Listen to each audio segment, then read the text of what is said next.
નમસ્કાર મિત્રો, દેશ દુનિયા અને ગુજરાતના આજના તાજા મોટા સમાચારમાં તમારું સ્વાગત છે। તો આવો દોસ્તો, સૌથી પહેલા સમાચાર વિશે વાત કરીએ તો ગુજરાતના 111 તાલુકામાં મેઘરાજાની ધમાકેદાર બેટિંગ। જલાલપોરમાં સૌથી વધુ 5.75 વર્ષ ખાબક્યો છે। તો આવો મિત્રો, રાજ્યમાં છેલ્લા 24 કલાક દરમિયાન મેઘરાજાએ કરી જોરદાર બેટિંગ અને કુલ 111 તાલુકામાં વરસાદ નોંધાયો છે। ખાસ કરીને દક્ષિણ ગુજરાતમાં ભારે વરસાદના કારણે અનેક વિસ્તારોમાં પાણી ભરાઈ જવાની સ્થિતિ સર્જાઈ રહી છે।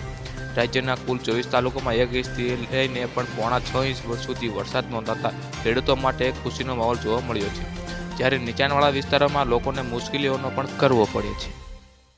તો દોસ્તો, છેલ્લા 24 કલાકમાં સૌથી વધુ વરસાદ નવસારી જિલ્લાના જલપોરમાં પણ 7.75 ઇંચ વરસાદ નોંધાયો છે। નવસારી શહેરમાં પણ 4.80 ઇંચ વરસાદ વરસતા અનેક વિસ્તારોમાં જળબંબાકારની સ્થિતિ સર્જાઈ હતી। ભારે પવનના અને વરસાદ કારણે રસ્તાઓ પર પાણી ભરાઈ જતા વાહન ચાલકોને અસર પહોંચી હતી અને લોકોને અવરજવર કરવામાં પણ મુશ્કેલીઓનો સામનો કરવો પડ્યો છે।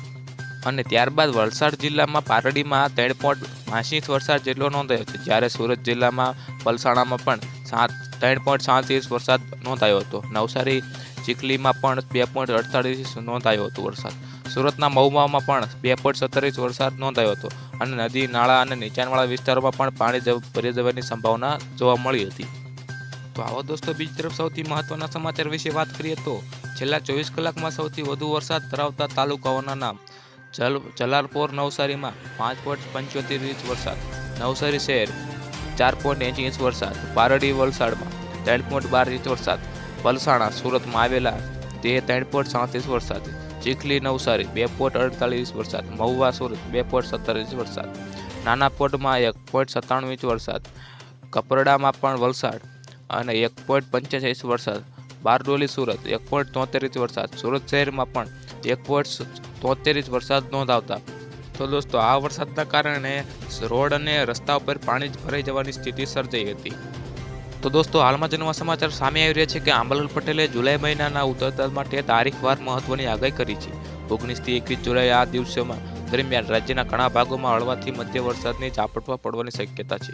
ખાસ કરીને દક્ષિણ ગુજરાતના ભાગોમાં પણ સારા ઝાપટા પડી શકે છે।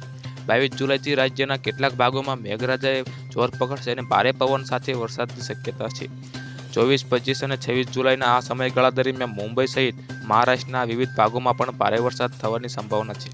27 થી 30 જુલાઈના અંતમાં પણ જળદાયક નક્ષત્ર યોગ બની રહ્યા છે, જેના કારણે ગુજરાતના ઘણા વિસ્તારોમાં સારો એવો વરસાદ જોવા મળી શકે છે।